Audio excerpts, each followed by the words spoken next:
Good evening and a very warm welcome to you all. My name is Jürgen Jonafong and I will be your moderator for tonight. And tonight we will be talking about multiculturalism, or should I say multiculturalism isn't dead. That's quite a statement as a title. Maybe you saw it already, but one of the most attractive features in this room when I came here was the bar.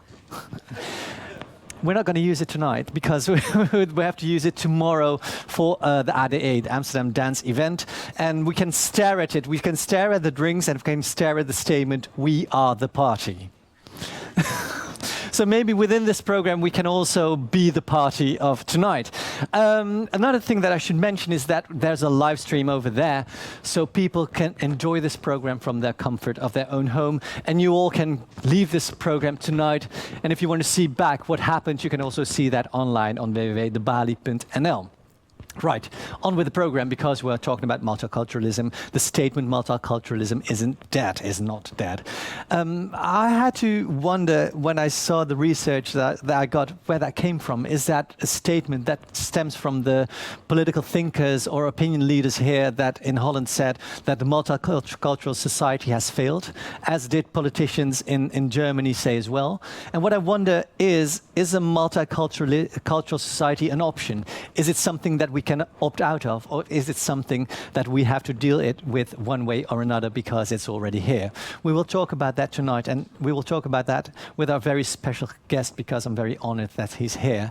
We've invited Tariq Modood to give the keynote speech, so you can learn more about his statements, his vision, and we've invited two other guests as well to react on that.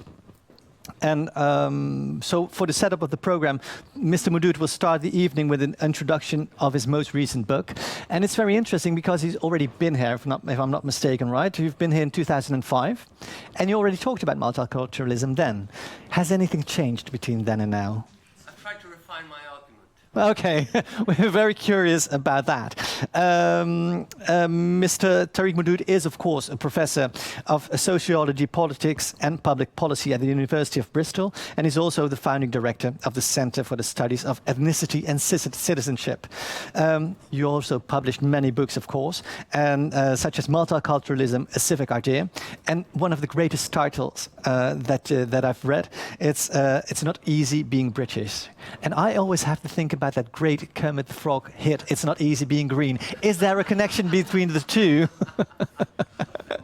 There might be. We'll talk about that later. But you will give an introduction on your newest book, that's Essay on Multiculturalism and Secularism, and you will introduce that as well. And for people who are interested, we've got more information about the book here.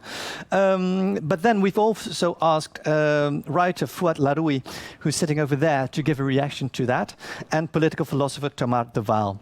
She will give a reaction to that as well. And we'll form a panel, and there's also a room for your questions. It's a limited room, but there is room for your questions as well.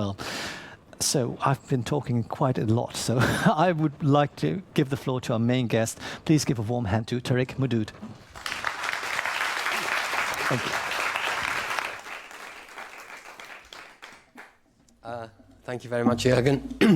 And thank you very much for inviting me back. It has been a while. I talked on this topic 14 years ago here, and I'm very pleased to have the opportunity to address you tonight. I'm going to read out a prepared text. I know that sometimes that's not the most audience-friendly way, but I think I can do it in a way that's not too boring and it doesn't last too long. And in any case, we're going to have conversation later, so I think that might be a sufficient contrast. But before I begin, just two preliminary words which aren't written out. I think the first thing I'd like you to hold in mind is everybody seems to have an opinion on multiculturalism, and often a very negative one, especially in this country, but by no means only in this country, in mine own too. But who should define what multiculturalism is? Of course, we don't have to all agree and favor it or anything, but who should define it? And I think what's happened in the last 10, 15 years is that the anti-multiculturalists tell us what multiculturalism is. I mean, imagine if anti-feminists were to define feminism. Most people would think, there's something gone wrong here. So I am an advocate of multiculturalism. So if you don't like what I say, fine. I mean, that's good. We'll discuss it. But I'm telling you what multiculturalism is. And if it doesn't sound like your received understanding of multiculturalism, it may be because people who've been telling you what multiculturalism is don't know what multiculturalism is for their own political reasons. They don't know. The other preliminary remark is that I'm not so hung up on the word multiculturalism. I mean, I do like it, and I'm continuing to use it 14 years later and so on. But if you hear what I say and you say, well, we don't call that multiculturalism, we call it something else, I'm open to that, because for me the issue isn't a word, it's a political idea. Okay, so what is this political idea? And is it still, as I believe it is, a viable idea for our kind of societies? It may surprise some that multiculturalism is supportive of the idea that liberal democratic states may promote a national culture within liberal limits and respecting other group identities. And doing so can benefit the society or polity as a whole. Starting with a liberal democratic context, for example, with all citizens having a common baseline of individual rights, multiculturalism adjusts it, i.e. this democratic context, in the name of group identities. The multiculturalist point of departure from liberal or other universalisms is the argument that the liberal state is not culturally neutral. All EU states support a certain language or a few languages, a religious calendar in respect of national holidays, the teaching of religion or religions in schools, and or the funding of faith schools, certain arts, sports, and leisure activities, and so on. So that's my illustration of the argument that liberal democratic states are not culturally neutral. They spend a lot of time and a lot of money funding various kinds of favored cultural activities. If so, that means that the majority culture already has recognition of some sort. That is what is meant by saying that the liberal state is not neutral. Multiculturalism is about extending this valued condition to minorities. Appeals to majority cultural heritage cannot be described as illegitimate per se. Rather, the predominance that the cultural majority enjoys in the shaping of the national culture, symbols, and institutions should not be exercised in a non-minority accommodating way. Liberal constraints on nationalism may be enough to ensure non-discrimination and non-coercive assimilation. But multiculturalism goes beyond that to emphasize respect for ethno-racial, ethno-cultural, and ethno-religious group identities. This is an opportunity for critically reforming a national identity. Minorities will contest dominant narratives which exclude them or fail to respect them and their contribution, but they do not compete with the majority in a zero-sum game. The process should be seen as a kind of egalitarian levelling up, not a form of dispossession. While multicultural nationalism recognizes the legitimacy of the recognition of majority culture, it denies that the majority have the right to deny the accommodation of minorities simply because it runs counter to majority culture or majority preferences, but does not breach any liberal democratic rights. So the majority culture may have some grounds for restricting some minority claims or practices and so on, but not simply because it is counter to the majority culture or majority preferences. neither the majority nor the minorities have a unilateral right to impose this exclusively, i.e. their identities, exclusively upon the other in a way that the other identity is not allowed to coexist. Rethinking the national story, that phrase, rethinking the national story, was the most important, yet the most misunderstood message of the report of the Commission on Multi-Ethnic Britain. I don't expect you to know about that report. It came out quite a long time ago, the year 2000. I was part of the commission. It's sometimes referred to as the Tariq report, named after its chair. You might have seen reference to it. But even if you haven't, doesn't matter. I just acknowledging my debt and, where some of these ideas come from. So rethinking the national story was one of the things that we emphasized in that commission. And that report is probably the most fulsome multiculturalist public policy document in Europe. It argued that the post-immigration challenge was not simply eliminating racial discrimination or alleviating racial disadvantage. Rather, the deeper challenge was to find inspiring visions of Britain. And of course, I want to say by parallel, the same would apply for other countries. Inspiring visions of Britain which showed us where we were coming from and where we were going, how history had brought us together, and what we could make of our shared future. The Commission didn't want to paint neither the past nor the present in rosy pastel colours. It recognized conflict and contestation of narratives as ever present, but nevertheless insisted that through dialogue and egalitarian commitment, a vibrant new Britishness at ease with itself beckoned. We had to rethink what it means to be British, to remake our sense of country so it was inclusive of all fellow citizens. No one should be rejected as culturally alien and not sufficiently British because of their ethnicity or religion. But rather, we had to reimagine Britain so that, for example, Muslims could see that Islam was part of Britain. And equally importantly, so that non-Muslims, especially the secularists and the Christians, could see Muslims were part of the new evolving Britishness. That perspective has been partly displaced by a perspective of community cohesion and post-9/11 agendas.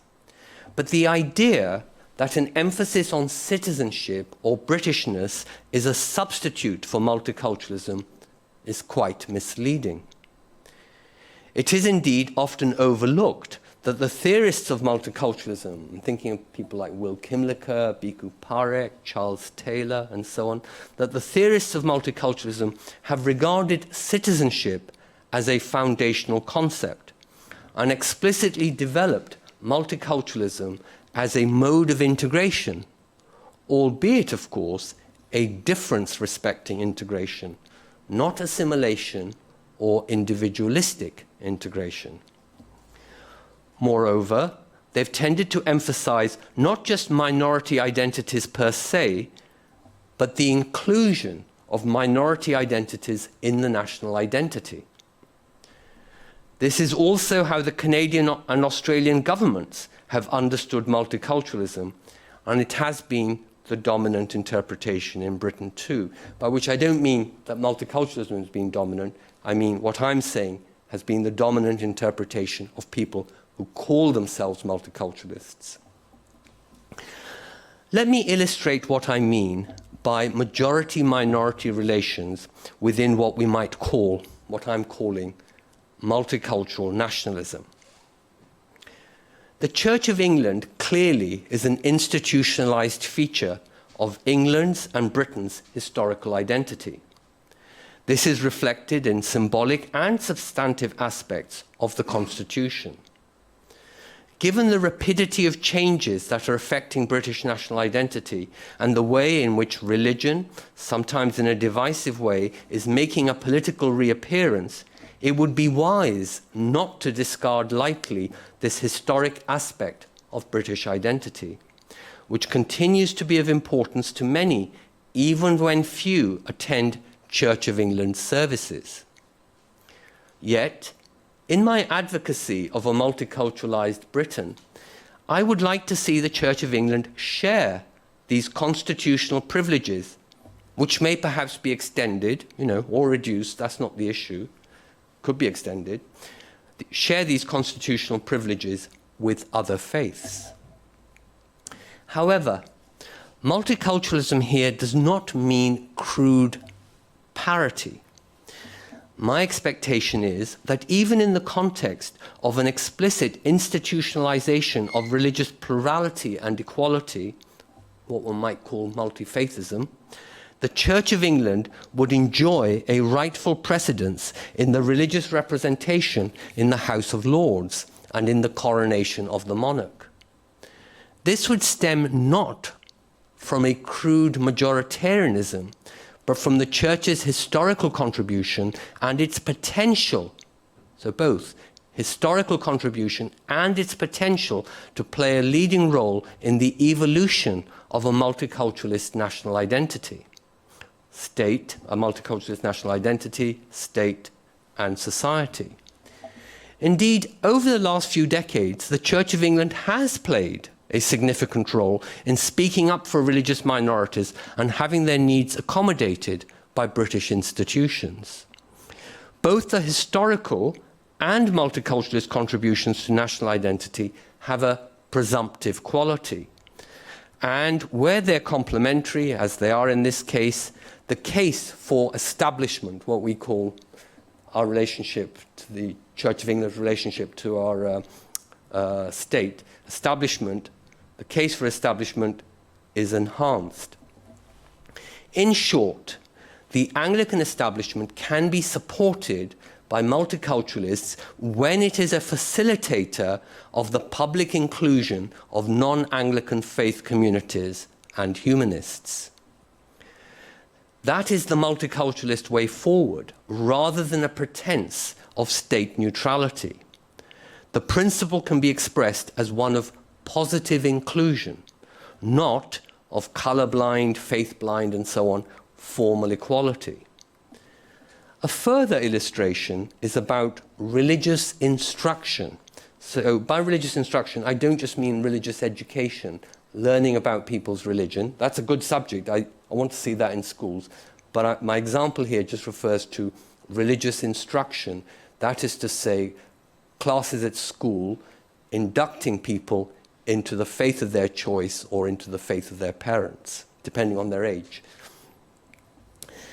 So, religious instruction and worship in the common schools. I'm not talking about like Christian schools or Muslim schools. I'm talking about in the common school. We should not, for example, ask schools to cease Christian religious instruction or worship or celebrating Christmas because of the pretense of Muslims or Jews. Rather, we should extend the celebrations to include, for example, Eid and Hanukkah.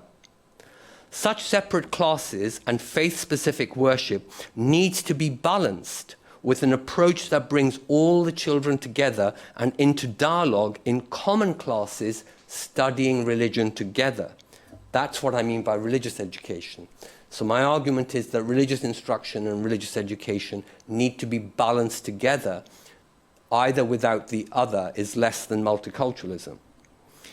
Without this inclusiveness, separate religious classes would potentially divide the school and society.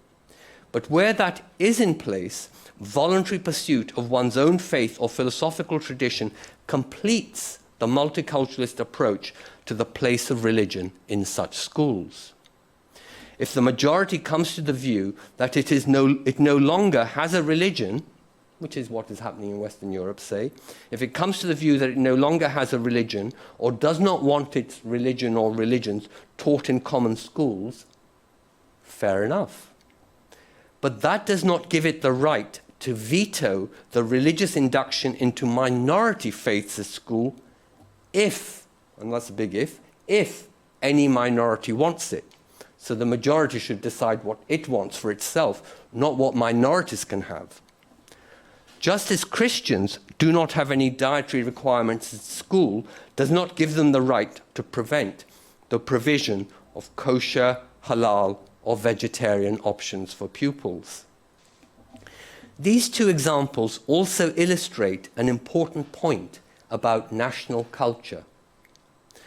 The general liberal and civic nationalist approach is to say that diversity requires a thinning of the national culture. It's the kind of approach that, say, Will Kimlicka, if you know of his work, he takes, requires a thinning of the national culture so that minorities may feel included and do not feel that a thick majoritarian culture is imposed on them. Yet my two examples are not a thinning of national culture or religion in state schools. They are a pluralistic thickening.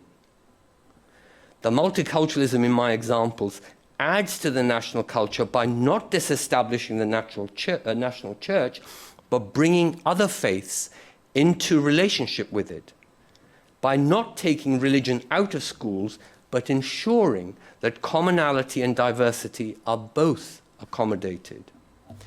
In general, a multicultural society requires more state action to not just respect the diversity, but to bring it together in a common sense of national belonging. In many instances, this means adding to a sense of national culture, not hollowing it out. This usually requires us to think differently about the country, and so may require a new, appropriate public narrative about the country we now are. Thank you. Thank you so much. Can I invite you to sit over here? Thank you so much. A very, very interesting view, and it's the statement that you started with was very, very interesting for me as well, where you state that multiculturalism is being defined by anti-multiculturalists, and we get into that narrative as well, and we almost start to believe in that narrative, whereas it should be defined by people who understand it and who would like to develop the idea further. From your statement, from your speech, which again was very inspiring, I found that your vision on society is that it has to be an evolving society. So it should be ever changing and inclusive to different kinds of voices and finding a way to include more voices. I agree with that, but the majority of people living, at least in Dutch society, almost have the feeling that the society is static, that it doesn't change, and any change is considered to be a threat to the society that they know. How do you deal with that, with those fears? So when you say they think that society is static, you mean they wish it was. Yeah. Not that they actually think it is, because actually a lot of people, a lot of what we might refer to as majorities, are very worried about the pace of change. And I think if you look at things like, Trump's election in the United States, our Brexit vote in Britain and so on, it is partly driven by people having a sense that the social world that they've been brought up in is decomposing, it's changing too fast, and so on, and they wish it didn't. So we've now got a situation where we've now actually got quite a lot of polarization. So there's a large group of people who are, broadly speaking, for whatever reason, not happy about diversity. Mm-hmm. So let's just call it anti-diversity. They think there's too much, or it's too fast, or whatever. Or they lose something. Or they're worried about what they might lose, or are already losing. But I think there's also another group of people, and again I'm talking about, say, Britain and the United States and Canada and Australia. I know less about the Netherlands. But there's also quite a large pro-diversity constituency. So we see that in public opinions, we see that in our elections, we see that in people's public interactions, in the media, and so on. And I think this polarization is something we really now need to attend to. And in a way, my kind of latest thinking is about what can the multiculturalist contribution be to depolarizing society? Please give us the answer, because we're all very curious about that. Okay. Because in some ways you could say, well, isn't multiculturalism part of the problem? Aren't you the guys that have helped to create this polarization? Yeah, I think multiculturalism has contributed to it. I think loads of other isms have contributed to it, including, in the last few years, of course, some very extreme right-wing isms that have become a little bit more mainstream. But I think the multiculturalist contribution, well, firstly, as you've heard me say, multiculturalism is based around national citizenship. So the right-wing reaction or the anti-diversity reaction is actually also a form of nationalism, you know, explicitly so. They say, you know, make America great, make England great, etc., etc. I mean... But how should we react? Can we contribute to a change of narrative, a change of understanding that it adds instead of taking away? What should people that believe in multiculturalism, what should they do? Okay, well, one of the things I think multiculturalists are in a good position to do is that, given that they have a sensitivity to identity anxieties, usually on the part of minorities who fear they're going to lose their identity or that they're not respected as they are and are therefore under some social pressure to assimilate and so on. I think multiculturalists have to use their imagination and political sympathies to think about how majorities or one-time majorities can also feel anxieties about their identity and identity loss or change that's beyond their sense of control and so on. And I think that, as I say, multiculturalists, as they were in this business, because multiculturalism is a political idea, but one of its sensibilities is about sympathy for people who feel their identities are under threat by more powerful people. It's an exercise in empathy almost. I understand why people are being afraid. And then what? How can I contribute after experiencing that feeling of empathy? Yeah. So, as you heard me say, I see multiculturalism not about dispossessing majority culture or existing national identities, but extending them to reflect new realities, new demographies, new compositions of the citizenry. And I think that idea is based upon democratic, egalitarian ideas that are not just about multiculturalism, that are largely shared in liberal democratic societies, though some of them are also being breached at the moment. I would like to make it practical, because in Holland we just had a huge discussion, and even Prime Minister gave his opinion about that. I contributed to an exhibition, and the Museum of Amsterdam decided we're not going to use the term Golden Age anymore, because we would like to include more perspectives. By the statement that they're not being using the term Golden Age anymore, people felt that something was taken away, and people didn't perceive it as to be adding new perspective to that era. A lot of people didn't even know what the Golden Age entails, weren't even fan of the Golden Age, but still the statement caused a shortcut in people's heads where it was perceived not as adding something but taken away. Yeah. How in that practical sense should you deal with all the empathy that we have? How should you deal with those sentiments? Yeah, well, of course, there will be change. You've given one example of people wanting to rethink and redescribe a certain period of Dutch history, a very important period of Dutch history.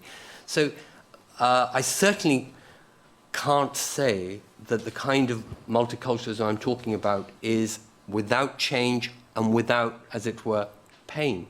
Some people will feel pain, but I mean, that's just life. That's not, can't blame multiculturalism for that. Any ism or even circumstances which aren't based on an ism but just happen lead to there being, as it were, a shift in society, new winners, some people who were winners becoming losers, and so on. We'd like a situation where there's a lot of win-win, but no one has so far found the magic formula that means that everybody in society gets what they want without any sense of loss. Yeah. And of course, older people will in particular feel more a sense of loss.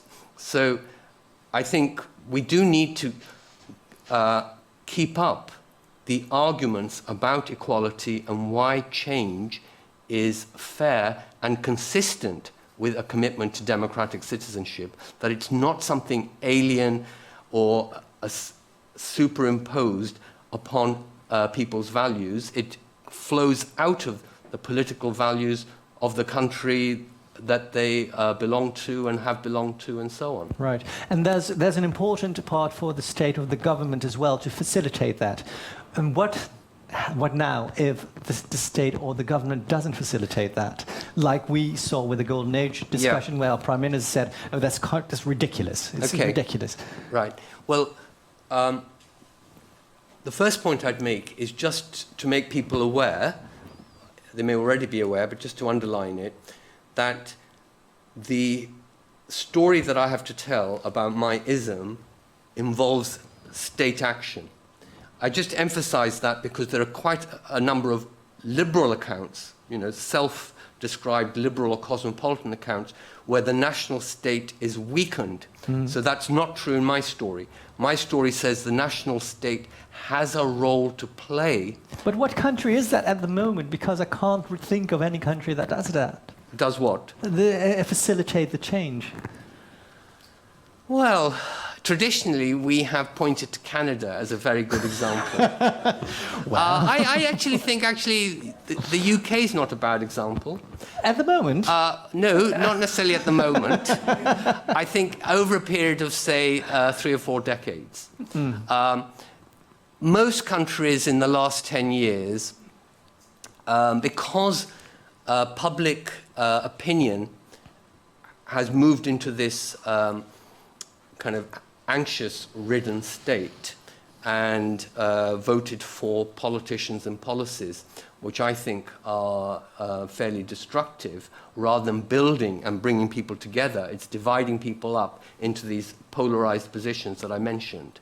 I'm not commending any state at the moment as such, though. But if we look at their example over a period of time, that is better than saying that, tell me which state right now, because at the moment they may all be bad. And it's not just even, states in the Western world and so on. If we look across the globe as a whole, we see this kind of populist, right-wing, nationalist majoritarianism sweeping virtually every continent. But in that reality, I would state multiculturalists are doomed. It's not a word. I don't. Well, first of all, if what I say is right, that there is a kind of majoritarianism sweeping across the globe, the question then is, those people who are not in support of that politics, and perhaps there might be a lot of us in this room, what are we in support of? My suggestion is that my idea of multicultural nationalism offers a more viable rallying point to bring the pro-diversity people together, rather than the alternatives that are on offer, which are what? Liberal neutral state, which I think is an impossible idea, or a kind of idealistic cosmopolitanism, which, well, I think it's actually part of the problem, because a lot of people feel cosmopolitanism is disrespecting their sense of nationhood and so on. And I suppose you could say that Europeanism could be also a possible contending idea. I don't really think so. I don't think that Europeanism is very sympathetic to multiculturalism. I'm dead against Brexit, but I do think that the EU will be less multiculturalist after the most multiculturalist country in the Union has left, if we leave. Yeah. There's a load of questions I would like to ask you, but time is our enemy at the moment. There's one question before I want to open it up to the audience is, you've been here in 2005. What are the main things? Have things changed? And if so, what are the main things that have changed? Okay. So in the year 2004, a very well-known political scientist, European political scientist. I say very well known, I mean only to other political scientists, perhaps not to most people here. Christian Jopka, he published an article in an English journal, sociology journal. I can't remember the exact title, but he argued that multiculturalism was dead or in retreat all across Europe. So I and a colleague, Nassamir, we wrote a reply saying this certainly wasn't the case in Britain, and we gave a good account based on what, at that time, the government had been doing. You know, we had new Labour governments up to 2010, and so on. And I think we wrote that in 2007, just as Tony Blair period was coming to an end, and then Gordon Brown took over. And I think he was wrong about the UK, at least up to 2007, though he published it in 2004. Unfortunately, a trend that he prematurely identified then is now coming to pass. But what's really interesting is that Christian Jopka, in his most recent work, and he's a highly prolific writer, now says he's a multiculturalist, but he now redefines multiculturalism to simply mean liberal individualism, with every person having their own unique diversity, supported by a liberal constitution and a liberal judiciary. So there's a lot of moving pieces here. It's not all a singular trend from happy-clappy multiculturalism to bad old populism. Right.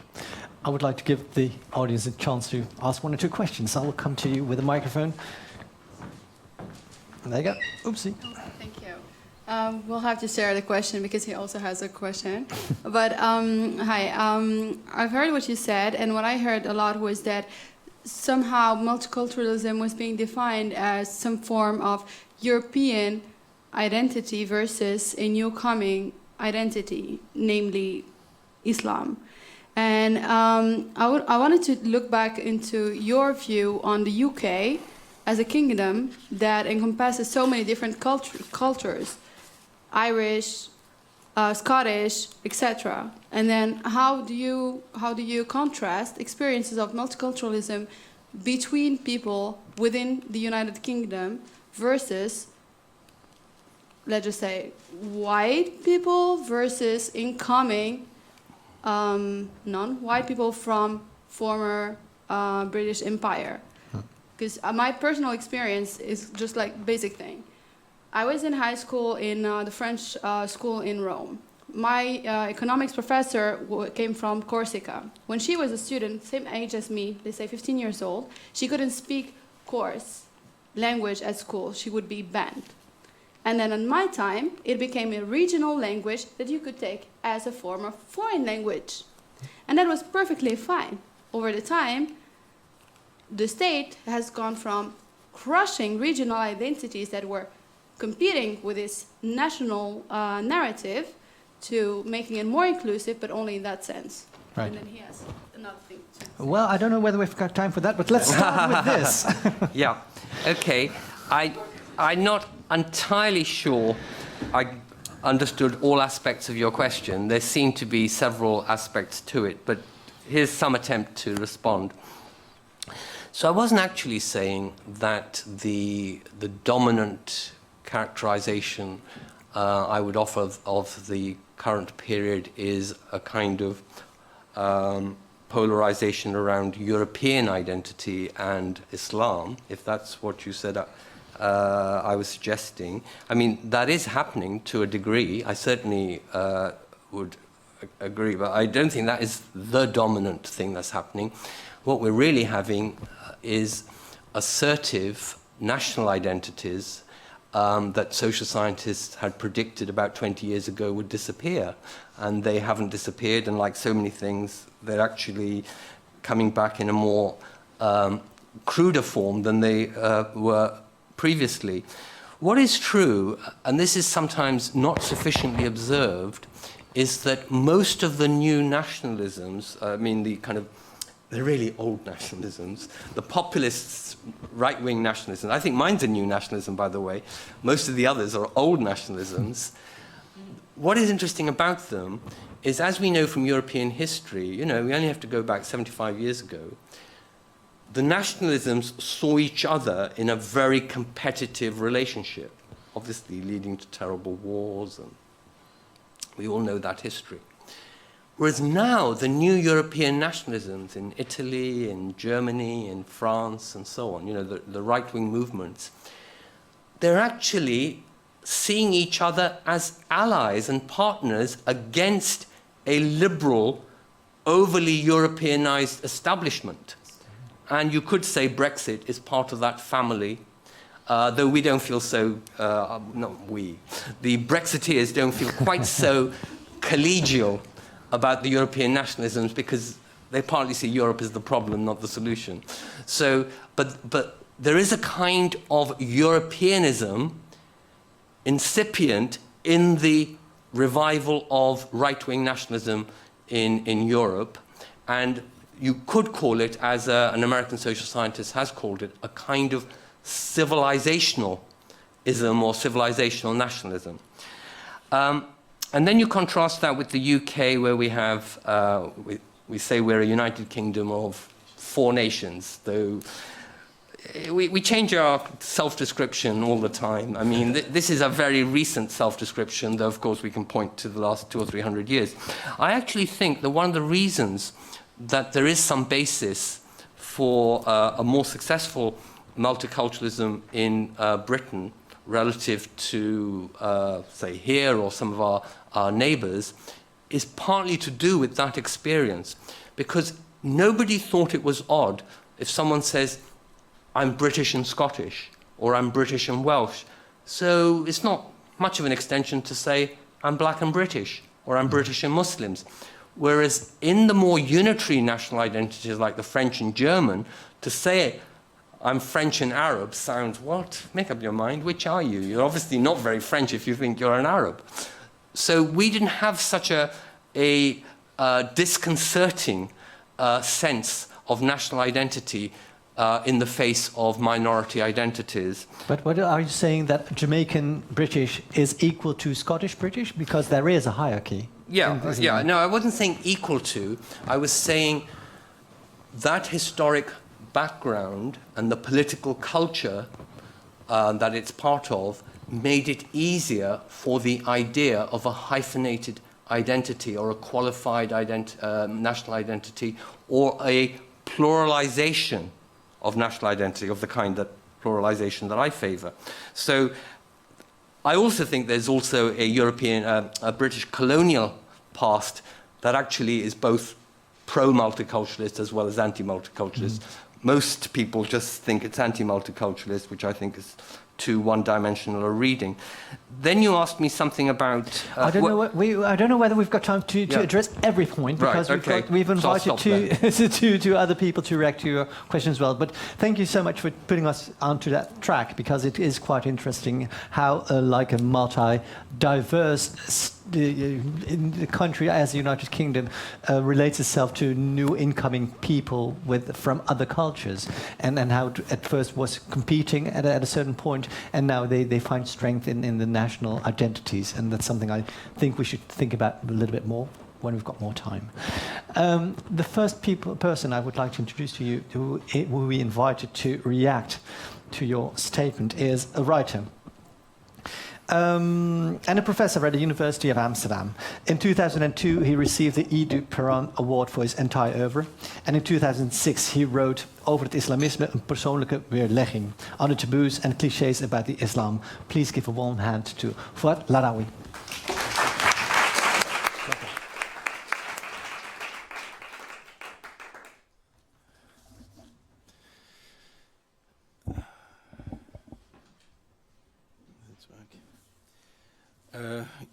Good evening, everyone. First, I would like to thank the Balie for inviting me to debate with such a renowned and erudite thinker, Professor Tariq Modood, and to be part of a discussion which is very important in the nefarious times we live in. I hope that whoever thought of inviting me didn't think, let's have a good guy, bad guy discussion. The good guy being Tariq Modood and the bad guy being myself. Well, I do have a reputation of being a passionate advocate of secularism, so maybe I am the bad guy this evening. Or am I? In fact, I suspect that Professor Modood's thinking is not really very different from mine. If he was in charge of the city, in the sense of drawing the constitution of what the old Greeks called the polis, I would probably enjoy living in his city. For instance, you see that point about rethinking the national history. I actually wrote a whole novel about it called Ce 20 combats que tu livres au monde, about the national narrative in France that has to change. So I could agree with you, but only to a point. As in any discussion, you know, it's essential to agree on some definitions, otherwise there is no point in discussing. Multiculturalism has 100 different definitions. However, it seems to always revolve around religion, somehow. So let's start with the opposite, like maybe the opposite, secularism. As you know, it's the English word which usually translates the French word laïcité. Laïcité, that word was first used in, I think, 1870, something like that, with that meaning, in a dispute. It was the dispute over removing religious teachers and instruction from elementary schools in France. And suddenly that word, laïcité, emerged in 1870, 71.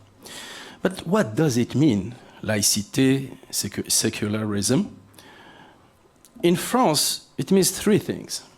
Point one, forbidding religious involvement in government affairs. That's point one. Point two, in turn, forbidding government involvement in religious affairs. So you see there's kind of some parallel here. No religious involvement in government, no government in religious affairs. It specially prohibits government influence in the determination of religion. The government cannot oblige me to be a Muslim or Christian, whatever. Mark Rutte has nothing to say about what I believe in or not. And point three, and this is the point which usually is overlooked, laïcité does not preclude a right to the free exercise of religion. In fact, it's the opposite. Laïcité, in the French meaning of the state guarantees to every citizen the free exercise of their religion. And by the way, we are here in the city of Spinoza. As you know, it was Spinoza who invented, in a way, the concept in his, I know it in French, Traité théologico-politique. We call it TTP in France by Spinoza. He's the one who invented the whole thing. So if we look at all of these 3 points, I wonder, who would be against the 3 points? Now, you could ask me, what's the link between laïcité, multiculturalism, etc., etc.? In my adult life, I've lived in 4 countries, Morocco, France, England, and the Netherlands, so I have been exposed to different ways of organizing society. Let us contrast France and the Netherlands. In France, we have, in theory, the French modèle républicain. So what does it mean? You have the state, la République, and the citizens. Everyone being one individual. Every individual has rights and duties, and the state protects every individual. There is nothing between the state and the individual. In 1789, when after the French Revolution they decided how are we going to organize France now, they were talking about the Jews. What do we do about the Jews who up to that point had no right whatsoever? And then this man called Monsieur de Clermont-Tonnerre got to the pulpit and said in French, nous donnons absolument tout aux Juifs en tant qu'individus, rien en tant que communauté. We shall give everything to the Jews as individuals. We shall give them nothing as a community. That's exactly the French Republican model. To be perfectly honest, I prefer this system to the one where I'm supposed to be part of a community. I've actually written a whole book called the Poldermauer Canon, with 72 different instances of problems with that definition. And during the discussion, maybe I could give you some example things that happened to me here, because instead of seeing me as an individual, I was always looked as either part of the Moroccan community or part of the Muslim community. And I had problem with very nice people like Job Cohen, for instance, when he was mayor of this city, because one day he invited me to his house with a couple of other Moroccans, and then he never invited me again. So I asked him, I met him a couple of months later. I said, did I do something wrong? Did I say something wrong? He said, no, Fouad, you're a very nice guy. However, you are not part of the Moroccan community. You quote Hegel and Spinoza. They never do. So you're not real Moroccan in a way. I found it flattering and insulting at the same time. Now I finish, and I turn to what Professor Modood writes. Professor Modood writes about moderate secularism. I would like to have a definition later. Moderate secularism and respect for religion. I've written the book that you quoted called Islamism Rethinking. In fact, in my book, I say we should have respect for faith, not for religion. There is no reason why we should respect religion. We should respect faith because it's an individual thing between one individual and God, transcendency, etc. Why should we respect religion? There is no point. Why should I respect, for instance, a religion, and I don't want to specify which one, who, for instance, which promotes slavery? Why should I respect such a religion? Why should I respect a religion which would promote oppression of women? Human sacrifice with them. I don't know if there are still Aztecs and Maya in this room, but this used to be also part of their religion. Why should I respect these people?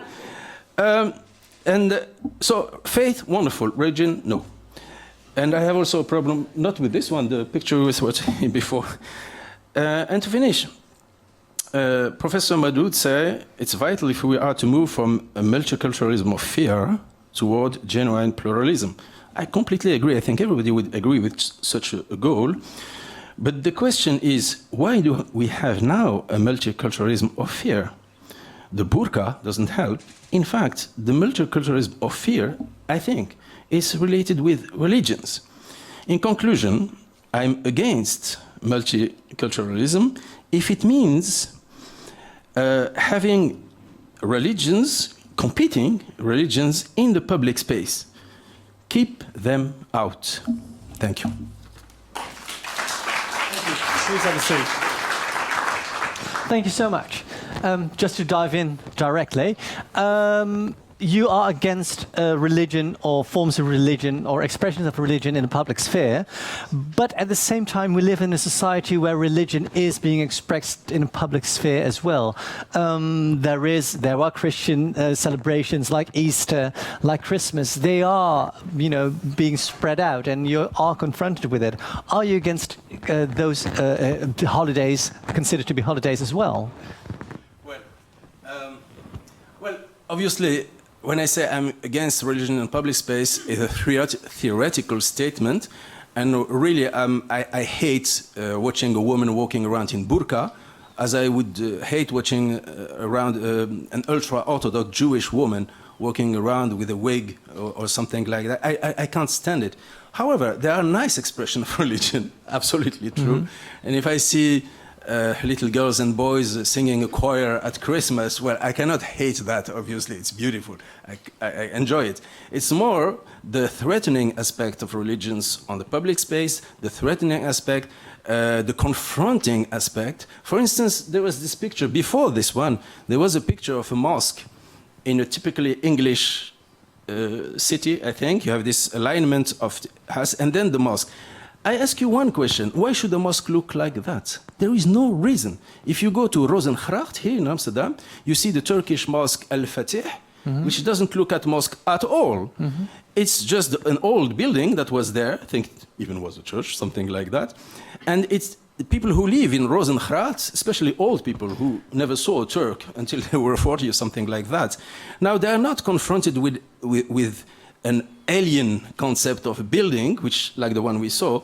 There is the same building which was there, which has been there for 200 years, only now it's a mosque. It's called the Fatih Mosque. Mm-hmm. So that's a simple example of how religion can be, the public expression of religion can be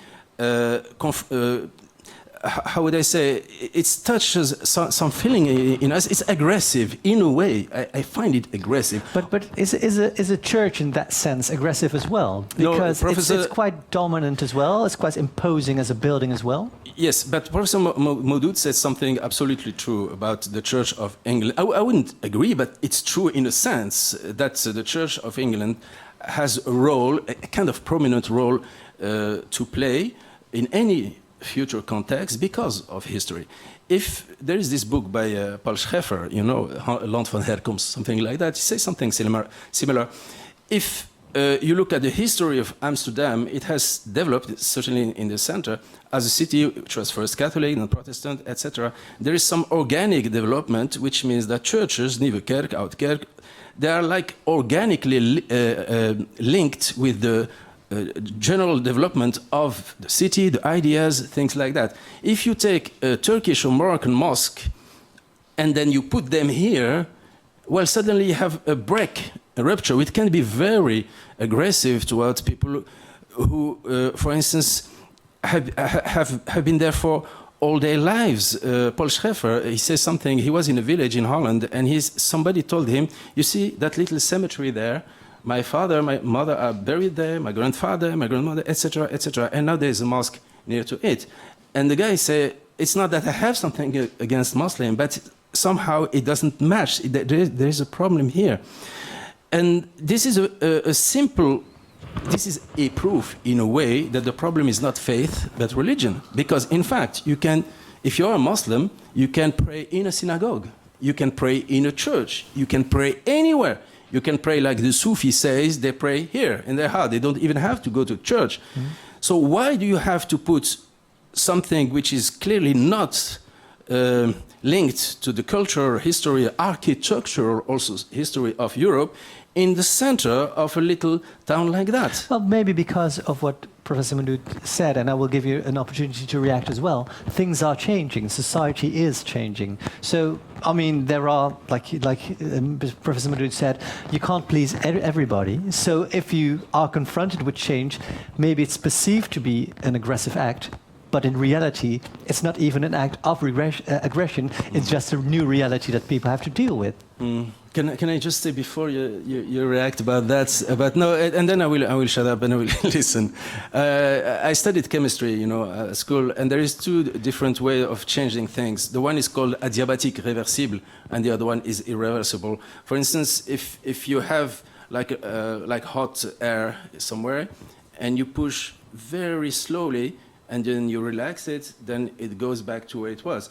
If you do like this, it never goes back. The first kind of change is slow. Mm-hmm. You give people the chance to adapt, and there is no problem with that. But if one day you wake up in the morning and suddenly there is a Turkish mosque in front of you, whereas your ancestors are from the Gouden Eeuw, something like that, well, this is not that kind of gradual change that can be accommodated by the human psyche.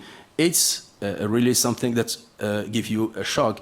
And I suspect that most people who vote for the extreme right aren't really no fascist at all. We know that. Some of them are just confronted with that kind of experience, and then suddenly they think that the only solution is to vote for the people who said we will come back, we'll go back to the ages before, which is the discourse, as you know, discourse of extreme right. So change, okay, but gradual, please.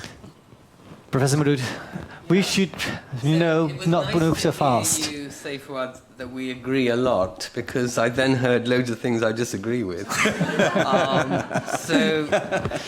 Just picking on one or two. So, your definition of laïcité, with the third part being the free exercise of religion. Well, of course, as we know, the French government and legislature have banned the wearing of the headscarf, the hijab, in school, the wearing of the niqab in public places. Some mayors, quite a lot of them, banned the wearing of the burkini on the beaches, the court ruled against them eventually, and so on. So that's not really free exercise of religion, and even some of your own views, and I'm not saying you are the Prime Minister of France, but views about other people's religion that you hate or that you like and so on, you're putting a lot of value on your opinion about other people's practices, and their freedom to practice is being compromised by your loud, assertive views about what you hate and what you like. So I don't think that is very citizenly or fraternal at all. About respect for religion, perhaps I clarify that part. So I don't mean something like people should be in awe of other people's religion or should be endorsing other people's religion. I don't mean that at all. I mean respect in the way that Charles Taylor talks about equality as respect as well as dignity, and which come under his concept of recognition, means recognizing that other people's identities are important to them, and that their fellow citizens or people who hold power in the society in which they're minorities, ignoring or misrecognizing or disrespecting those identities is harmful to them, as well as creating second and third class citizenship and therefore undermining egalitarian democracy. So my example of what respect for religion would be something like this. And here's a real world example. So during Ramadan, Mrs. May, who was Prime Minister at that time, last Ramadan, over the summer, she went to iftar, that's the fast breaking in the evening. She went to a mosque to join iftar, as did other people as well, but she's the Prime Minister. Why did she do that? Is she because she was thinking of converting to Islam? Is she a closet Muslim? I mean, she wanted to say, you are the citizens of this country. As Prime Minister, I serve you no less or more than anybody else in this country, though I understand there are other people who express loud, obnoxious views about you and your religion. I'm not saying people should fast. And what about all the Muslims that didn't fast? Was she saying to them, you are lesser Muslims because these are my favored Muslims? Not at all. She was just saying, you're part of this country. And where your inclusion in this country is under trial, is under stress, I am on your side. I want a public declaration that I respect you and your religion. Not that I'm endorsing it, because actually she is quite a faithful Anglican as a private individual, as herself. That's what I mean by respect for religion. It's a civic respect, recognition that people are citizens of that faith as are people of other faiths and of no faith, and so on. So, I would like to give Fouad the opportunity to respond to that. Well, strange enough, again, I seem to agree with Professor Modood, but he doesn't agree with me, which is a very nice mathematical problem, because... No, but obviously, I agree with you on one point, that I seem very vehement and vocal against some expression of religion, but it has a reason. As you know, I come from Morocco, which is 99% Muslim culture. There's just a very tiny Jewish community, and I've been raised in the Muslim religion, and I have a lot of respect for the Muslim faith. Obviously, my mother, my sister, everyone is... No, but in fact, when you look at the burqa and the burkini, and say, it's another discussion, by the way. It has nothing to do with Islam. It has to do with political Islam. And that's why I'm very, very angry. It is because, as you know perfectly, in the 70s, in the 80s, there were no burqas in Morocco, and my sisters, my cousin, we went to the beaches, all the girls wore bikini. I saw nowhere a burqa. And then something happened. The Saudis started putting a lot of money in the whole thing. We imported the burqa from Afghanistan, it has nothing to do with us. And now I am confronted with the fact, oh, you're Moroccan, so you are from those strange countries where women are buried under a burqa. That explain why I am vocal and vehement, because we forget one thing in this beautiful discussion, is that the 20th century has seen the emergence of political Islam, certainly from 1979 when Ayatollah Khomeini came into power. And so we're not actually talking about religion or faith when it comes to Islam. We are talking about political Islam, which is something completely different. And that's why, as a conclusion, I would like very much, when we talk about Islam, not about Christianity, Jewish, something different, when it comes about Islam, please, we should center the debate on one thing, respecting the faith, the Muslim faith. It's a great thing that Tirza May, I saw it on TV, went to the iftar, if she think about the faith. But when we talk about religion, which is the rituals, the habits, etc., please be aware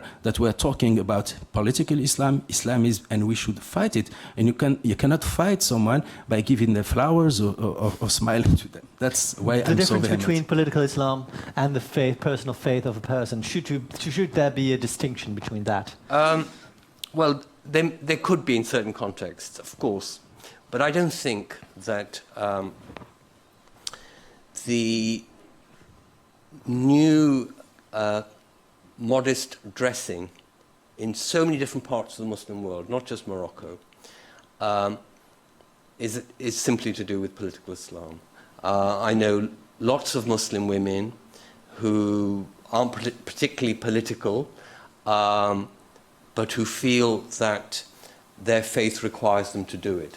Just as I know lots of Muslim women who feel their faith doesn't require them to do it. And they have loads of political views of their own as well, some of which are related to their religion, some of which isn't. So I certainly can see that Islam has been reinterpreted in a number of ways, and dress is one particular way.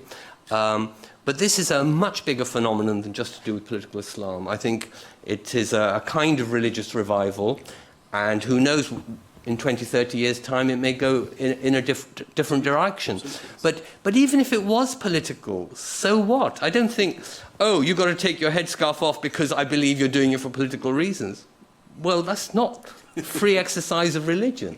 That is you telling other people what they may or may not do, and that you are in charge of the definition of their religion. I mean, I can't see how that is compatible with basic liberal understanding of freedom of conscience and freedom of worship and freedom of association. Well, thank you. So, because of time, because I saw you nodding and you agreed previously to what Professor Modood said, so I reckon you agree with that as well.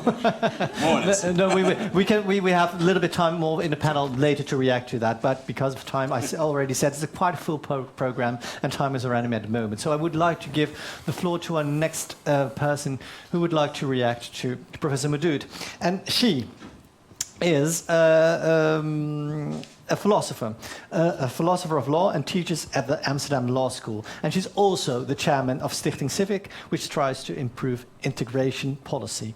Please give a warm hand to Tamar de Waal.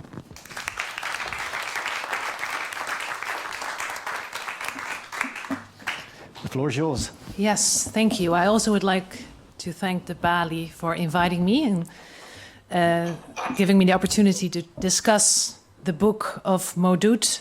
And I'm actually going to focus on the second preliminary remark that Professor Modood made, and that was whether we should still use the term multiculturalism. So that's going to be my main question. And it might not seem most relevant, but there is actually, and particularly in the Netherlands, I think a real issue. Because in the Netherlands, over 20 years, nobody actually would say about him or herself, I am a multiculturalist. because the term is only used in derogatory ways. So even the title for tonight, we're talking about multiculturalism, and the Balie, no offense, but the Balie decides to make the title, Is Multiculturalism Dead? Well, I wrote an essay for the Groene Amsterdammer about the term multiculturalism, and I found that over 30 years, this question has dominated Dutch debate. So by using that question again, we also go over this argument once more, while it at the same time dominated Dutch debate already over 30 years.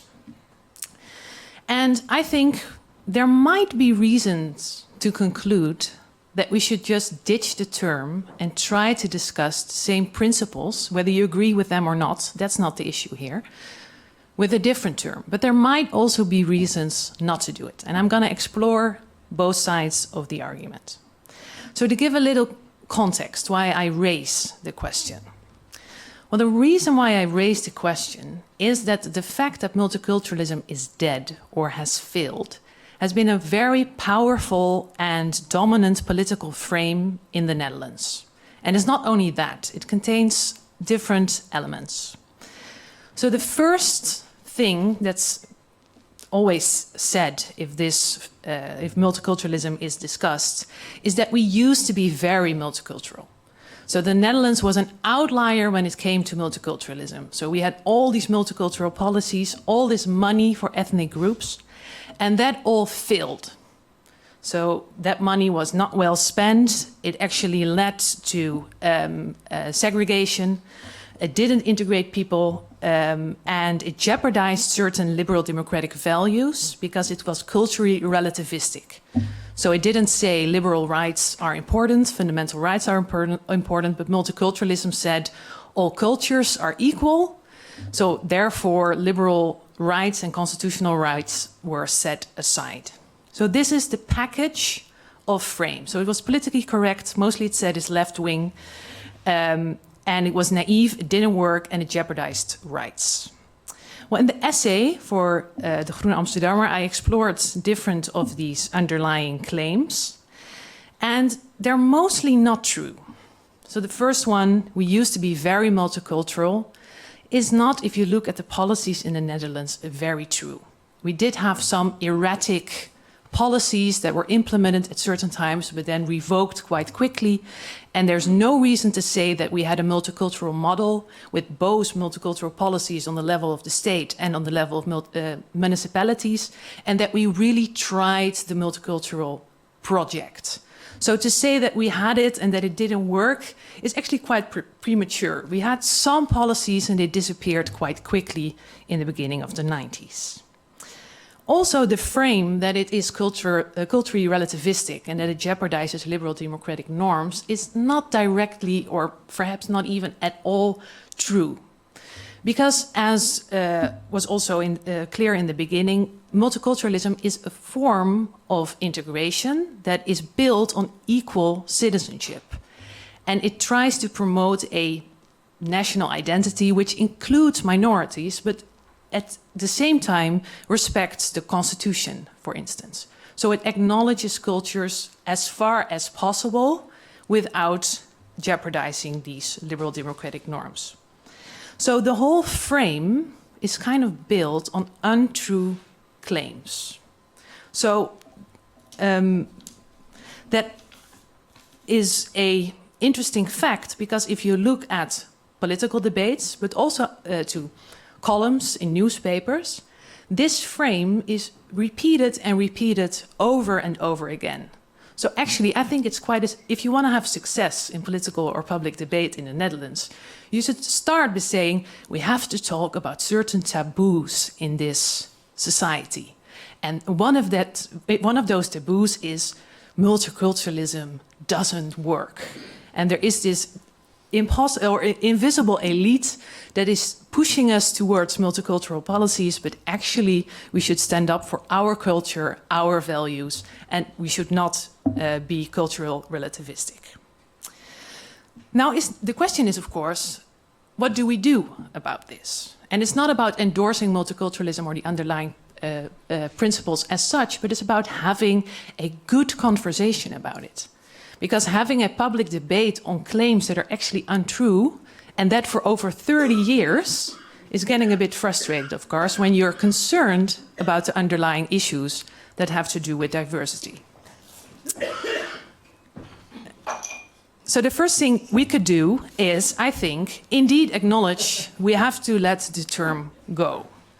Because I must say, this is my hunch, multiculturalism is really a lost term in the Netherlands. I don't think that a political party, but also an institution such as mine, the University of Amsterdam, would not say of itself, we are a multicultural university.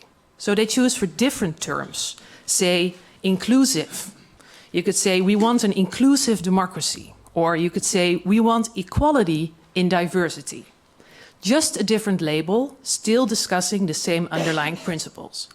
The strategy behind this would be, we do not want to spend the political and intellectual energy to reclaim a word.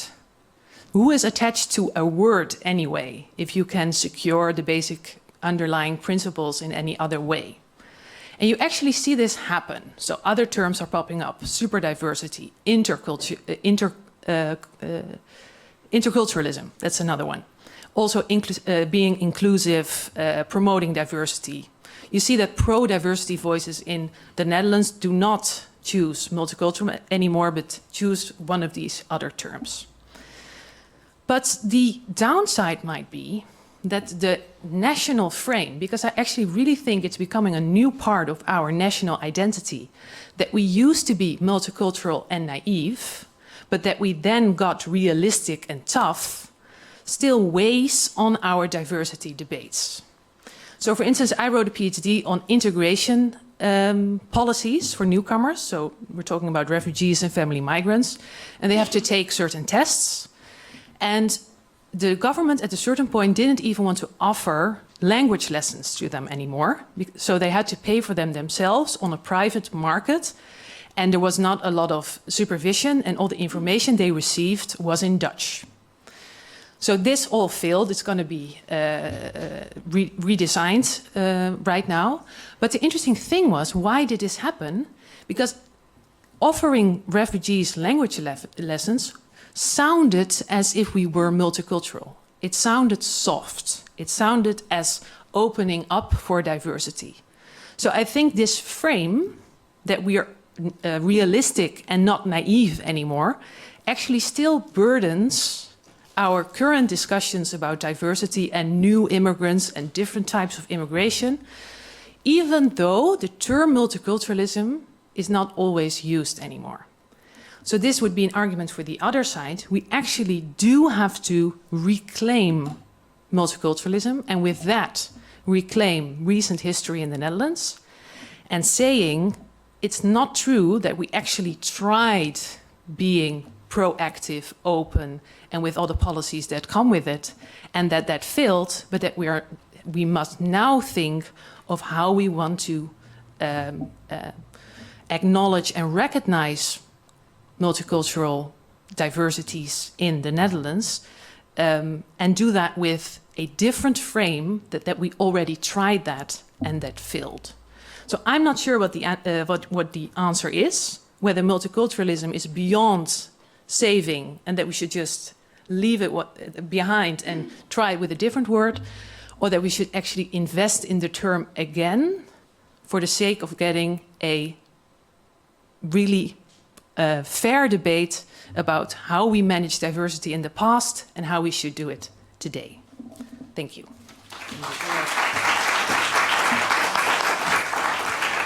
Please have a seat.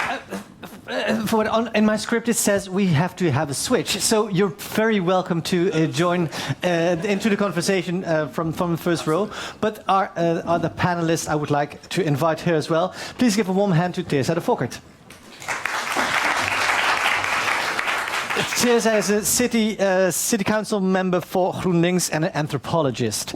And she covers, amongst other things, secondary education, poverty policy, integration, and status holders. Those are refugees with a residence permit. Did I describe you correctly in that sense? Fair enough. Okay. Like you said, there was never a general policy concerning multiculturalism. We dabbled in it, we tried it a little bit, but we realized that it didn't work, and then we just didn't really give it a chance anymore, right?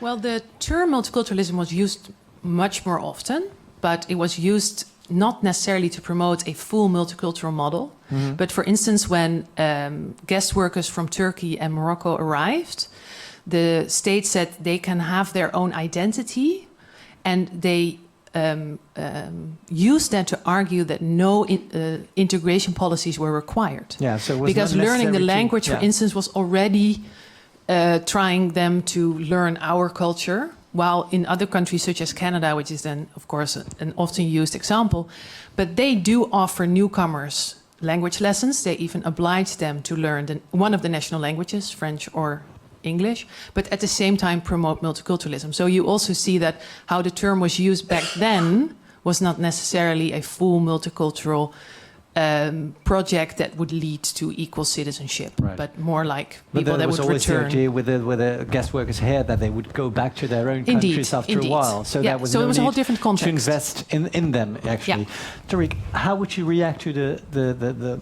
what you just heard from Tamar? Yes.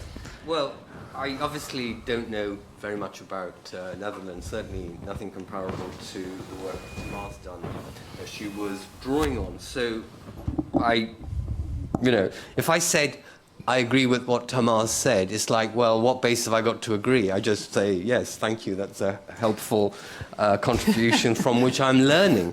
What I would say about the substantive issue, not so much about the term and the political use of the term, which I thought you brought out very nicely, Tamar, but about as an outsider, perhaps some impressions that I have about what you might call the career of multiculturalism as a set of policies rather than as what you call them or don't call them, or the debates that you had, is, I suppose I'd say two or three things, one of which has just already been said, namely that the Netherlands started off as a kind of guest worker multiculturalism.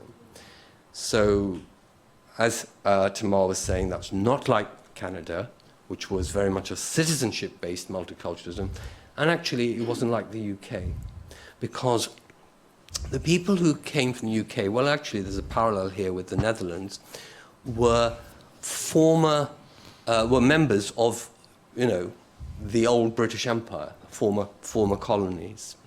And something that you may not be aware of, but that between 1948 and 1962, when the law was changed, anyone who was a citizen of either a place in the British Empire or the Commonwealth, because as countries became independent, they joined what we call the Commonwealth, was a citizen of the United Kingdom and had unrestricted right to enter and settle in the United Kingdom. That changed in 1962.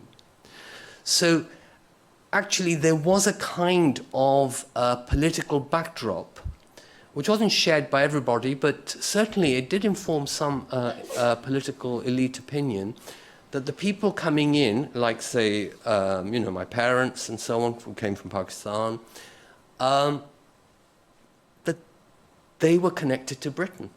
I think the same, is the case in where the Dutch kingdom was, was concerned. So that was not the problem, but the inequality within society, where there was a dominant culture where people had to adapt to, and it was your own responsibility as well. That's what you describe as well. It was your own responsibility to adapt to that, and there was no responsibility taken yet by government or local government to invest in people, to make them really a part of Dutch society. And I think that's the most striking point of your story. If I could then add the next point, which is And this is just kind of contingent and historical. I'm not saying anyone in Britain had worked this out in advance or anything. Just this is hindsight, if you like. So the first group of people who were visible, who were non-white migrants, were people from the Caribbean, West Indians, who actually had a very deep attachment to Britain. They called it the mother country. They soon became disabused of that idea when they had lived a few years in Britain and saw that they were rejected by white Britons. They weren't accepted as black Britons, they were accepted as just black, not accepted. So they were very alert, attuned to what was happening in the United States, namely the civil rights movement, people like Martin Luther King, the demand for racial equality and the anti-racism that flowed from that. And so were the British elite, partly because obviously Britain and America have a very close connection, and it was all happening in the English language. And so when there were conflict, like riots in Detroit and things like that taking place on the TV screen, it was all in English, and it was in a culture, a shared political culture, and there was quite a lot of transference from the United States to Britain, quite deliberate transference, and the British political class, as it were, said to themselves, we must avoid that happening here, i.e. avoid those riots taking place here. What do we need to do to prevent that happening here? And they set in motion, before any continental European country, they set in motion racial equality legislation and enforcement.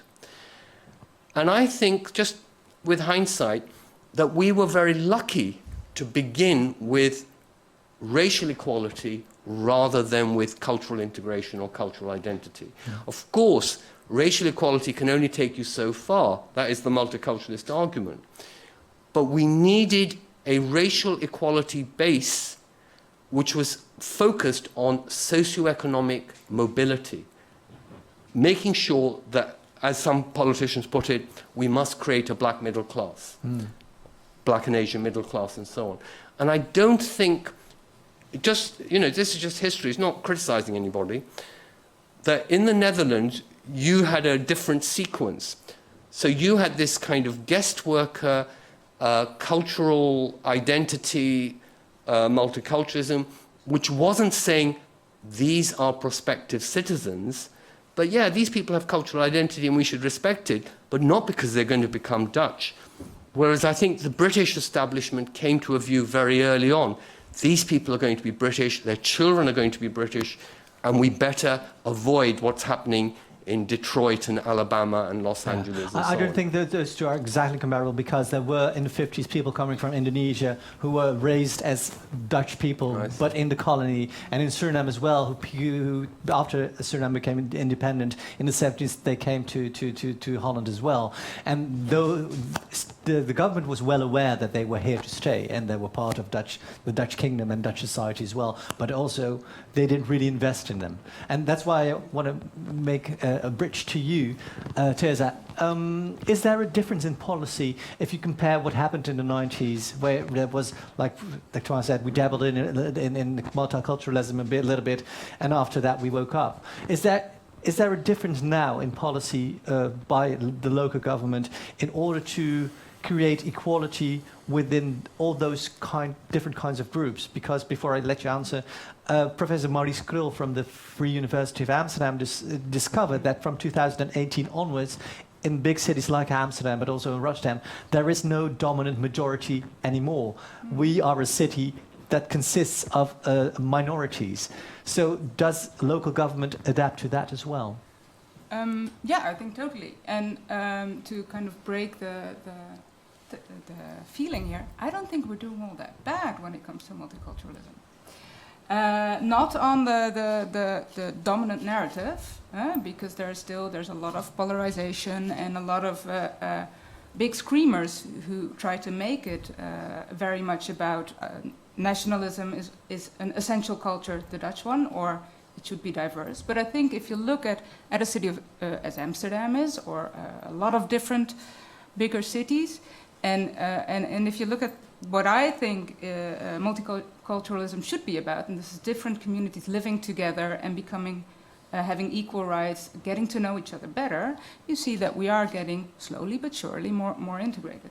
And I think what our city administration is doing now, where we focus a lot on, is also thinking about different groups having different needs. So, for instance, the first generation of Moroccans or Turkish labor workers who thought they were never gonna stay here, and they did stay here, they're getting old, and some of them they get dementia, and so they get very isolated. And so it is important, this is our view, that you help them with care in their language, because we have the basic, everybody has the basic right to proper care. Mm-hmm. So this is one of the instances where I think we look much more at what do different groups need. Yeah, but you say we're not doing that bad, and in a certain regard, I kind of agree with you. But I did some projects at City Hall as well. If I walked around in City Hall, it's a very white community. It's a very white community. It's not very inclusive. So I think we are doing very bad, because if the city consists of minorities, and it's not being represented in local government, we do have a problem, don't we? We do, but it is changing, and it is getting better. So I didn't say we're at the top level yet, but we're doing not as bad as I think as everybody thinks we say. And I think also that there's that's maybe a bit of a side thing, but there's a bit of an unevenness in the talk about multiculturalism. We're talking a lot about Muslims, and we talk a lot about Turkish and Moroccan people. My girlfriend's Chinese. It's one of the oldest communities in Amsterdam. Nobody ever cares about how integrated they are. So we also tend to focus on those groups that we see as a nuisance. So in that sense, there's also kind of a hypocritical, hypocritical is quite harsh, but the desire for people to integrate is, let's say, uneven. We desire it of the Turks and the Moroccans, but not of the Chinese. Yeah. Tamar, we're not doing that bad. It's actually going quite well. Well, I must say that my dissertation received some attention because the inburgering, it's called in Dutch, but the civic integration was failing, and also there was a refugee crisis. So that combination also led that a lot of municipalities actually invited me over to discuss my dissertation. And I actually also found that on the national level, the discourse is very toxic, and that for some reason, all political debates are about migration in some way. Mm-hmm. Today, I even saw that climate change is now because of the migrants. It's not a joke even. It's actually said by a politician. So I was also, I would say, surprised by the fact that on the level of municipalities, people were much more practical and open, and also maybe it's also because the municipalities are mostly responsible for integration, and then I really mean inburgering, so only in the beginning of when people arrive, and that they also understand that a proactive approach that takes into account that not all newcomers are the same, so that some need a certain way to get into universities, but others just want to be a driver and need to get access to those types of jobs as soon as possible. So I think that at the level of municipalities, I do agree that the approach is much more open and better, and also pragmatic than on the level of the national political debate. Right. Yeah. I would like to open it up to the audience, but before we do that, a final question. Is it possible to create, conserve your own identity, but create, like Tariq described, a new common identity with all the minorities within Amsterdam or within Holland, actually? Whether that is possible? Yeah. In your opinion? Yeah, I do agree that our only hope, to make it a bit dramatic, is to have a different conception of a national identity. Mm-hmm. So a version of nationalism that actually includes minorities as well. So you could argue that it's bound to fail because it's a watered down version of the real nationalism. That's what some people argue. But I think that also in the Netherlands, where the political debate has been quite toxic, there are a lot of people that in principle support diversity. So I think that if there would be a politician who would have the right story about diversity, that it could actually be effective. Tirza, is that you, the politician with the right story? I'm not a politician. I'm not the politician with that story. I do have to think, and I was thinking about him the entire evening. An old professor of mine, Gerd Baumann, who wrote a book called The Multicultural Riddle, and he always said it is easier to be a progressive than a conservative, because if you're conservative, you have to try to hold something that is naturally changing. And this, I think, is also true with identity. We talk a lot about identity as something static, as culture as something static, but it is changing it already. And in that sense, A new common identity that is more inclusive? It's already being created. And this is why I also think we have the dominant toxic narratives, but we also have a lot of narratives on the ground where people live together and already are making this new identity. So again, I'm actually quite Optimistic. hopeful. I'm optimistic, yeah. Are there any questions from the audience? Yeah. Well, I will find it hard to put a question, but the question is, okay, first I'll introduce myself in a way. I studied and I have a degree from University of Amsterdam. I studied in the 80s. We are a little bit hurried. Yeah, but let's say I'm a missing link, you know. I have that. I taught Dutch, like also in Tadamoon Mosque. You can't see from the outside. I can relate to a lot. I've been blue collar for, let's say, 10 years. I worked as a cook, and I work for me, this word dialogue, you know, how I'm perceived as privileged, white. I have gray hair, so I'm supposedly, and I work and I used to study like with refugees. Is there a question you'd like to ask? Yeah, I would like it put more, as Tirza said, in normal world. You know, it's all you talk about ism, about theory, and that's the way I consider my former professors as well. Do you actually work with people? Have you been working in the kitchen? Have you been working as a carpenter? What the reaction of people are so angry, what do you say to them? You're like, after Bataclan, I could say, you know, yeah, they should never have intervened.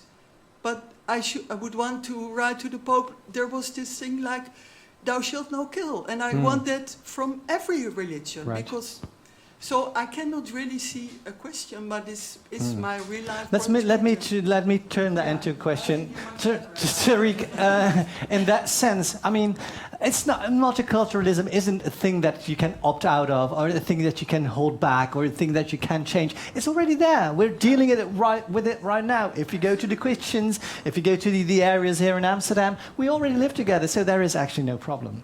That's not what she said. That was my own addition. That was my own addition. You put it so intellectual. Also, you know, I worked also at the town hall, but I brought the coffee, and it's very multicultural. Let Tariq respond. Yeah.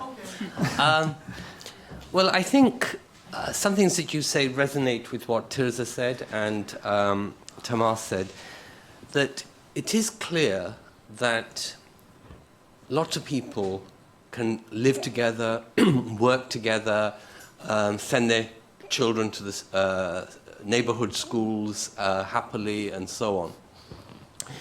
So some kinds of things are working in terms of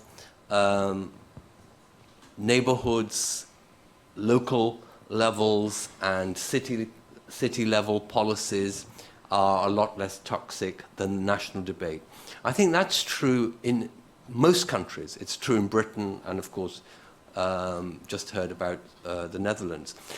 But I personally don't want to stop there. I think that if we think about society, society is not just about kitchens, schools, supermarkets, and so on.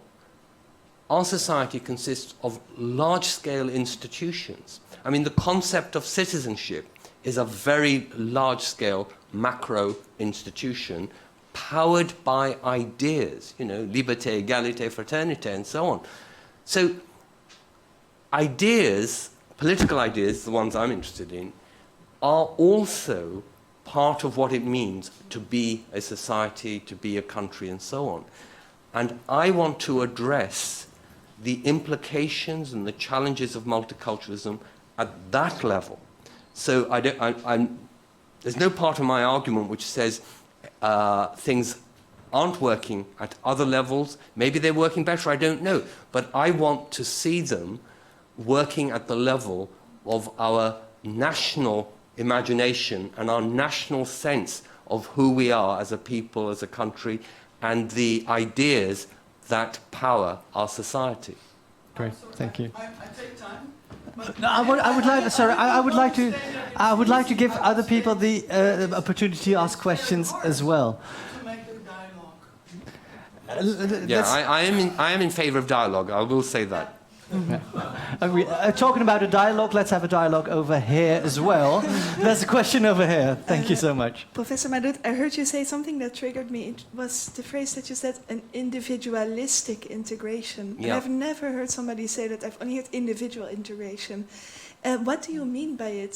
Somewhere it really triggers me, and I wonder what you mean by it. Yes, thank you. That's a good question, because it helps me to explain the difference between multiculturalism and other political perspectives, including centre-left perspectives. So there's a lot of people who think that if we just focus on individual rights, not discriminating against people, freedom of conscience and freedom of worship, rights people have to, claim various welfare benefits and so on. If we just focus on all these things, then we will solve the problems of, as it were, being a just society across ethno-religious difference. And that's what I want to say, no, that's not enough. Of course, we need robust framework of individual rights. I don't think I've ever said anything that suggests the opposite.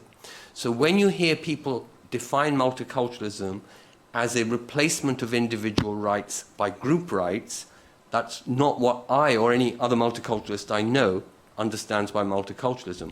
But what is true is, whether we call it group rights or we call it something else, I tend to talk about institutional accommodation and recognition and equal respect and so on, that the multiculturalist understanding of a just society that is, as it were, fair to minorities as well as to majorities is that it's not just about individuals, that certain cultures and groups and identities matter to people just as their other identities, like, being Dutch or being British or whatever, matter to them, and therefore their fellow citizens have to treat those identities with some significance and importance.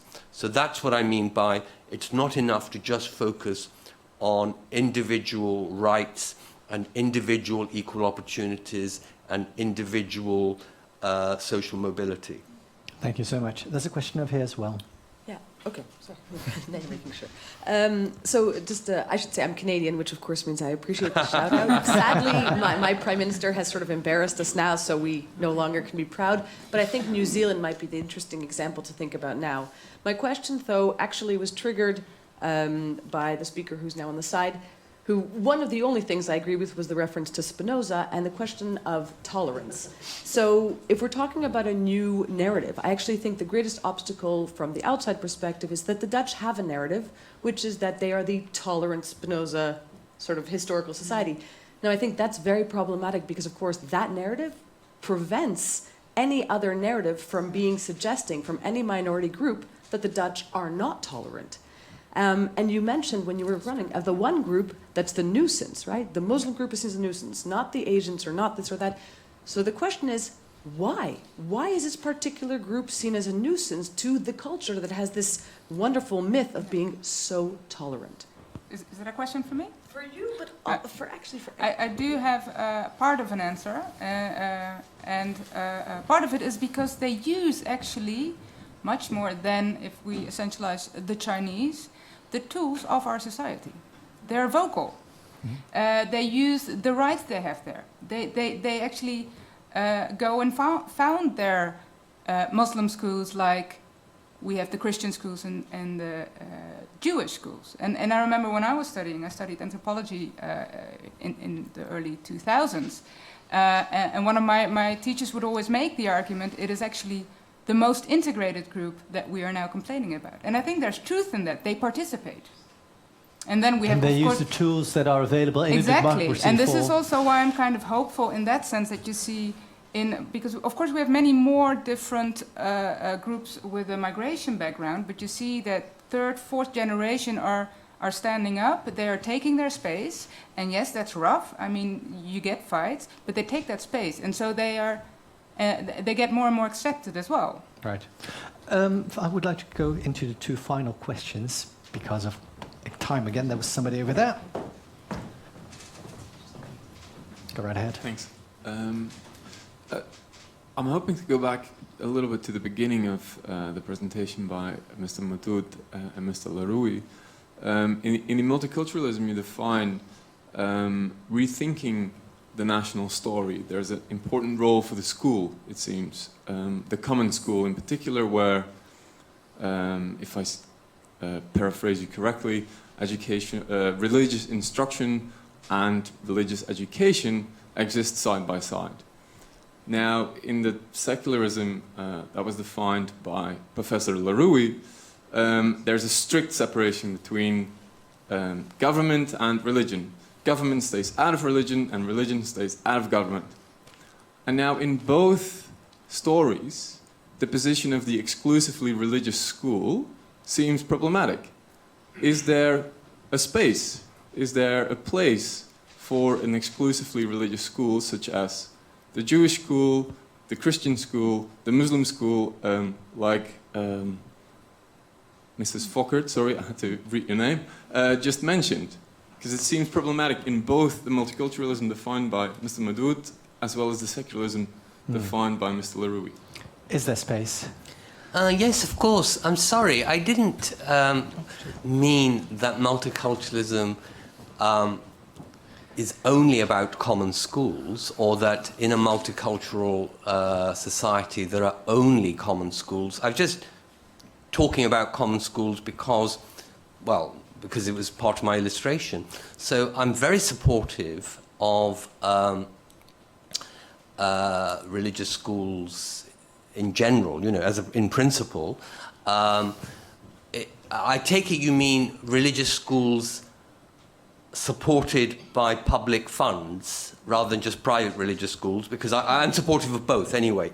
So the only qualification I would make is that I do think there has to be a national curriculum and some common standards and an educational inspectorate and so on, which we have, you know, in the United Kingdom. I assume you probably have in the Netherlands. We've got that here as well. I'm not in favour of schools teaching anything that they like, but I am in favour of, say, a religious community, whether it be, you know, Lutherans or Muslims or whatever, saying, we would like to run a school, perhaps partly because most religious people have a mission to serve, and education is a very important form of service as well as nurture for the next generation. But they must serve within a institutionally agreed framework and curriculum, but very supportive if they meet all those criteria and they're monitored over time to be continually meeting them, then they should benefit from public funds. Right. I don't think the state should have a monopoly over education. Because we've set a tradition tonight where Mr. Laroui agrees with anything that you say. I think that this is the case again, right? Sorry, I will hold the microphone. Sorry, Tariq, I have to completely disagree with you on this point. Personally, I think that there should be only school run by the state, and that any religious instruction, education should be done by the parents in the privacy of their home. And the very practical point I should put to you is this one, because I worked 6 years at the Free University, which is a Protestant, and there was a debate about prohibiting Darwin at the Free University, I was the only one who was promoting Darwin. There was really some consensus about not teaching Darwin at all at the Free University, and that consensus was supported by Christians and Muslims. How long ago was this? It was like 10 years ago. All right. It was a debate. Seriously. No, so just to be short, I think that schools should be places where you learn to read, write, calculate. You learn about religion, about history, religion, or something like that. But any indoctrination should be left to the parents at home. Should we have a Christmas tree in our school? No. No. Nothing to But do you with love Christmas Christianity. trees. Okay, is there a final question before we close off? Yeah, that's cool. That's you. Hi. Hi. My question is for Dr. Modood.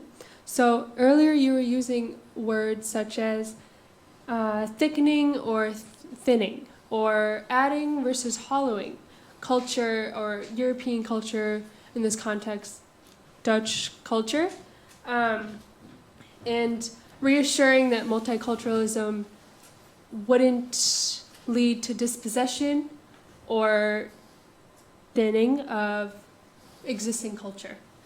But however, that word struck me, dispossession, because in my perspective, redistribution is not dispossession. Colonialism is dispossession.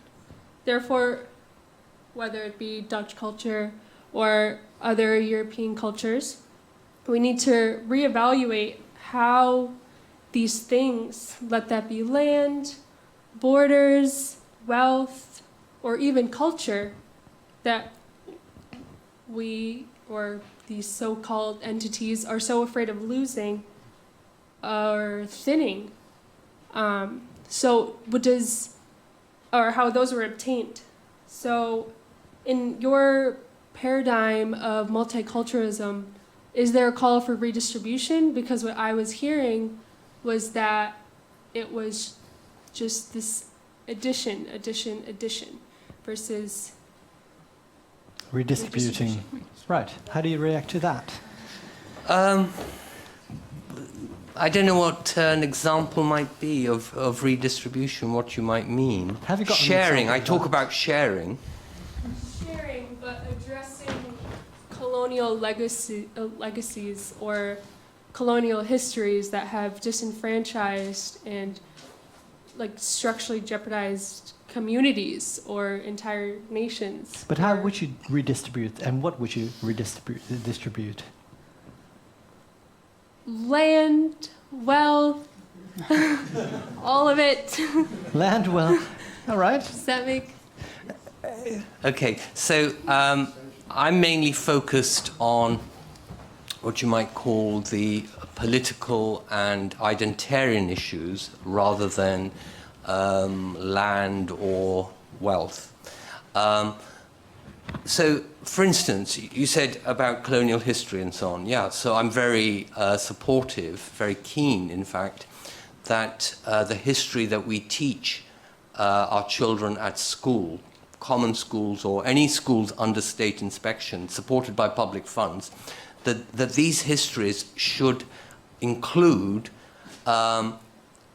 colonial history, slavery, you know, the shameful dark side, as well as things that people are proud of in their national history and so on.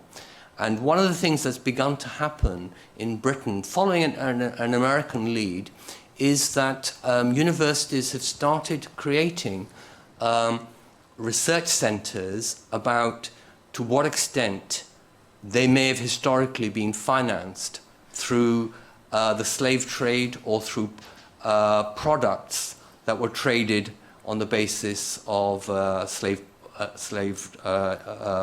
plantations and so on. My own university, Bristol, started doing it. We're not, by no means the pioneer of it. There are other universities that are doing it to an even larger extent. Glasgow, for instance, is funding a range of scholarships offered to people in the Caribbean to come and study at Glasgow University, and not just undergraduates and so on. I mean researchers to rediscover or to create histories that have been suppressed and unwritten So I'm in favor of that. I'm also in favor of Europe recognizing how its Muslim past has been suppressed and edited out, and that we should, if we're talking about European identities and so on, see how Muslims and Arabs have contributed to European history no less than religions originating in Palestine or intellectual traditions originating in Greece and so on. So if that's the kind of thing you mean, yes, I'm in favor of those kinds of things. My theories aren't really about material distribution. So that's why I asked, what did you mean by redistribution? But I do want to emphasize the benefits to everybody, because I think there are benefits to everybody, and I don't want to work with what you might call a punitive or merely compensatory model, because it's got to be a model that brings people together in deepening a shared citizenship and minimizing exclusion, and that does involve reflecting on and making people aware of histories of exclusion and their legacy in the present. But it's not a punitive model of how we go about relating to co-citizens. Right. Thank you so much. Unfortunately, this is all we have time for. We've touched on a couple of subjects, and there's a lot more to be discussed, but hopefully this is not the only program that we spend time with you and with your ideas about multiculturalism on. I do think that multiculturalism is still alive. I would like to give a warm hand to Tamar de Waal, Tirza de Fockert, Fouad Laroui, and of course, Professor Tariq Modood. Thank you so much. And if there's anything that I've taken from today, that is society is changing, multiculturalism is changing, and we all need to do a lot of work in order to change the perception about multiculturalism. But as you said, I'm quite optimistic, and hopefully you share that same opinion as well. Hope to see you next time. Thank you so much. And if you would like to know more about Professor Modood's book, there's a flyer here as well for you to take. There's even a copy of the book if you want to look at it.